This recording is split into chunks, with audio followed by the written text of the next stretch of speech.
Madam, ആൻ്റണിയുടെ details mail ചെയ്തിട്ടുണ്ട്. And these are the hard copies. അയാളുടെ character ഒരു പിടികിട്ടാത്തതായിരുന്നു. ഏത് സമയം ഈ പെണ്ണുങ്ങളുടെ പിന്നാലെ നടന്നുകൊണ്ടായിരിക്കും. പെണ്ണുങ്ങളുടെ പിന്നാലെ നടക്കുന്ന ആരെയും വിശ്വസിക്കാൻ കൊള്ളില്ല. ആന്റണി ആയാലും അർജുൻ ആയാലും.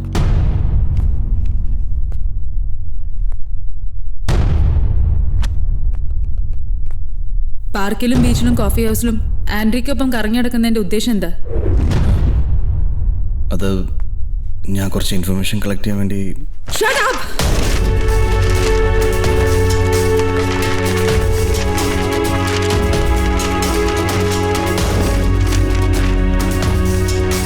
Who the hell do you think you are? എന്നെ പോലും അതിശയിപ്പിച്ച വേഗത്തില് 1-2 കേസ് ഫയലുകൾ ക്ലോസ് ചെയ്തപ്പോ ഹോക്സൈഡ് ബാക്ക് ബോർഡ് ആണെന്ന് തോന്നി തനിക്ക്? അതോ എന്റെ നിരീക്ഷകപ്പുറം പോകാനുള്ള കഴിവുണ്ടെന്നോ? I am sorry ma'am. എനിക്കിവിടെ റോമിയോട് ആവശ്യമില്ല.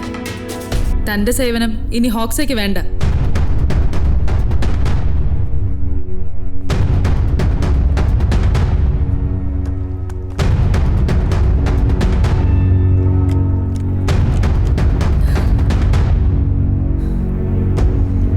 Only because of my interest ഒരവസരം കൂടി ഞാൻ തരാം.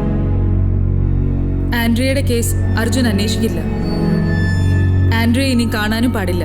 ചരക്കാണ് പോകാൻ പറയണോ? ഈ പ്രേമിക്കണോ എന്നുള്ള ഓളാ തീരുമാനിക്കല്. ഇത് അസൂയ. ഓക്കെന്നെ പ്രേമിക്കാൻ കിട്ടാത്തതിന്റെ അസൂയ. ഓക്ക് അങ്ങനെ ഒരാളെ പ്രേമിക്കണം നിർബന്ധം എന്നെ പ്രേമിക്കാൻ പറയും. അനക്ക് വേണ്ടി ഞാൻ അതിനും തയ്യാറാ. കമ്പനി റൂൾസ് ഞാൻ മറക്കാൻ പാടില്ലായിരുന്നു. ഞാനാണ് ആ നിമിഷ രാജിക്കത്തേരി ചുരുട്ടുകുട്ടിയോളെ മോത്ത് വലിച്ചെറിഞ്ഞ് പോരേനും. അല്ല പിന്നെ എങ്ങനെയുണ്ട പെണ്ണുങ്ങള്? എടാ, ഈ ജോലി പോയി കഴിഞ്ഞാൽ വേറെ 1000 ജോലി കിട്ടും. പക്ഷെ ആൻഡ്രിയെ പോലെ നല്ലൊരു പെണ്ണിനെ കിട്ടുമോ? കിട്ടൂല. ഈ വാശിക്ക് ഇന്ന് തന്നെ അവളെ കല്യാണം കഴിക്കണം. നാളെ തന്നെ വേറെ ഡിറ്റക്റ്റീവ് കമ്പനി തുടങ്ങണം. മറ്റന്നാൾ എന്നെ അവളെ പൂട്ടിക്കണം. എനിക്കങ്ങോട്ട് വാശി കയറിയിട്ട് പറ്റില്ല. ഞാൻ തിരുത്തണം. തിരുത്തേ പറ്റൂ. ഓഫീസ് നോളാണ് 4 വർത്തമാനം പറഞ്ഞിട്ട് ബാക്കി കാര്യം. എടാ ആൻഡ്രിയ, എടുക്കണ്ട. ഹലോ ആൻഡ്രിയ, നാളെ രാവിലെ 10 മണിക്ക് കോഫി ഷോപ്പ് കാണണമെന്ന് അർജുൻ പറയാൻ പറഞ്ഞു. എന്താ കാര്യം? നിങ്ങളെ ജീവിതത്തിൽ എന്തോ പ്രധാനപ്പെട്ട കാര്യം ചർച്ച ചെയ്യാനാണെന്ന് എന്നോട് പറഞ്ഞു. എന്നിട്ട് അർജുൻ എവിടെ? ഓൻ കുളിക്കുക. ആൻഡ്രിയ വിളിച്ചെന്ത് പറയണമെന്ന് പ്രത്യേകം ഏൽപ്പിച്ച. അപ്പൊ ഓക്കെ, നാളെ രാവിലെ 10 മണിക്ക് കോഫി ഷോപ്പിൽ. ഓക്കെ. അങ്ങനെ ആ ബന്ധമൊന്നും കൂടി സ്ട്രോങ് ആയി. നിന്നോട് ഫോൺ എടുക്കണ്ടെന്ന് പറഞ്ഞല്ലേ? എടാ, ഈ എത്ര നേരം ജോലി എന്ന് പറഞ്ഞാൽ ഏതെങ്കിലും ഒരു പാതിരാത്രി നിന്നെ തട്ടി വിളിച്ചിട്ട് പറയും എനിക്ക് എൻ്റെ ആൻഡ്രിയ മതിയെന്ന്. അത് ഞാനൊന്നും നേരത്തെ പറയുന്നേ ഉള്ളൂ. ആ പപ്പട്ട എന്തായി? ഭാര്യ തിരിച്ചു ചാടിയോ? പിന്നെ ഞാൻ പറഞ്ഞ സമയത്ത് തന്നെ അവള് വന്നു. എന്നിട്ട് നാറ്റിച്ചോ? മെസ്സേജിന്റെ ഭാഷ കണ്ടപ്പോ തന്നെ അവൾക്ക് മനസ്സിലായി ഞാനാണെന്ന്. മാപ്പ് ചോദിക്കാനാ വന്നേ. മാപ്പ് ചോദിക്കാനോ? എന്ത് മാപ്പ്? അവള് ചാടിപ്പോയില്ലേ, അവനൊരു കഞ്ചാവാ. എന്നും അവളെ തല്ലും. കോലം കണ്ട സഹിക്കില്ല. ദേഹം മുഴുവൻ കത്തിവെച്ച് വരഞ്ഞ പാട കണ്ടിട്ട് എനിക്ക് സഹിച്ചില്ല. ഞാനിങ്ങ് കൂട്ടിക്കൊണ്ടുവന്നു. സരസു,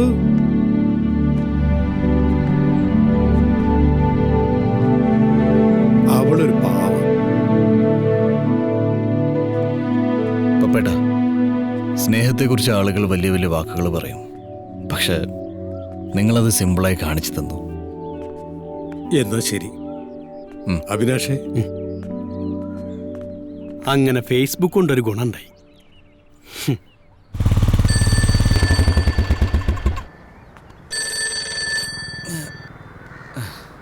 ഹലോ അർജുൻ, ഞാനിവിടെ എത്തി. ഞാൻ ഇപ്പം എത്തും.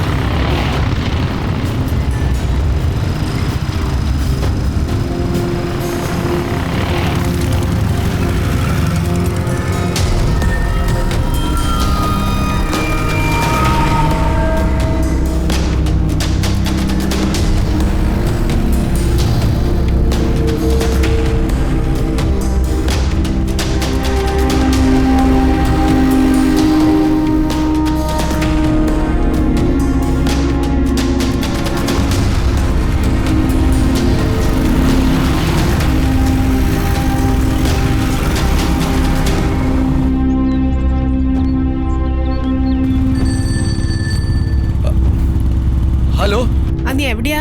നമുക്ക് നാളെ കാണാം. എൻ്റെ ഒരു ഫ്രണ്ട് മരിച്ചുപോയി. ഞാൻ അങ്ങോട്ട് പോവാ.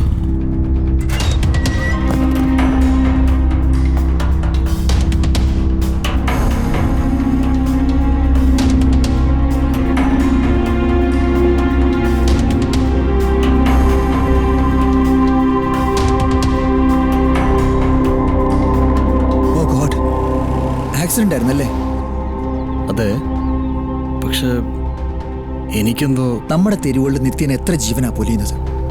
It's a fate. ഏതായാലും ഞാൻ ആ ക്ലയന്റിനെ വിളിച്ച് അന്വേഷിക്കാം. ചേട്ടാ, എപ്പോഴായിരുന്നു സംഭവം?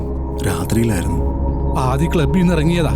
റോട്ടിലേക്ക് കയറിയപ്പോ ഏതോ വാഹനം പിടിച്ച് തെറിപ്പിച്ചതാ. ഇടിച്ച വണ്ടി നിർത്താതങ്ങ് പോയി. കഴിഞ്ഞ ആഴ്ച ഒരു ആക്സിഡന്റിൽ നിന്ന് കഷ്ടിച്ച് രക്ഷപ്പെട്ടതാ. അതും ക്ലബിന്റെ മുന്നിൽ വെച്ചാ.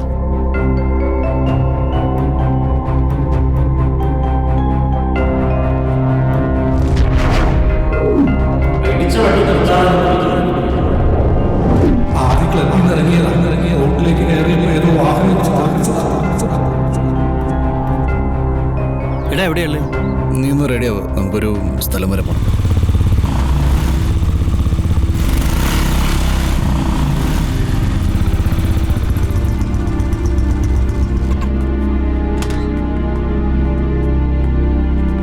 ആരാ? എന്താ? ഞാൻ വിജയുടെ ഫ്രണ്ടാ. വിജയ് എവിടെ ഇല്ലേ? ഫ്രണ്ടോ? എന്നിട്ട് അയാള് മരിച്ചത് നിങ്ങൾ അറിഞ്ഞില്ലേ?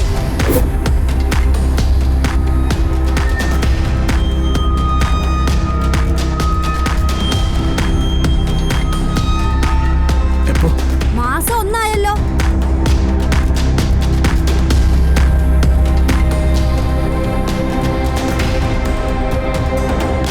ഞാൻ നാട്ടിലുണ്ടായിരുന്നില്ല. പത്രത്തിലൊക്കെ വലിയ വാർത്തയായിരുന്നല്ലോ.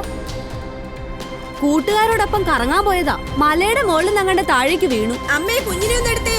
ദാ വരുന്നടി.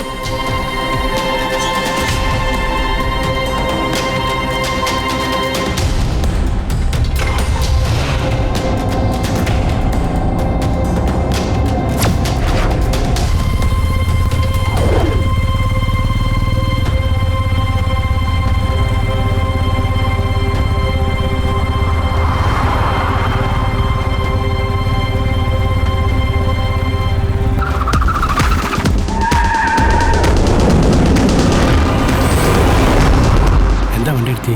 നീ തിരിഞ്ഞു നോക്കണ്ട, ആരും നമ്മളെ ഫോളോ ചെയ്യുന്നുണ്ട്.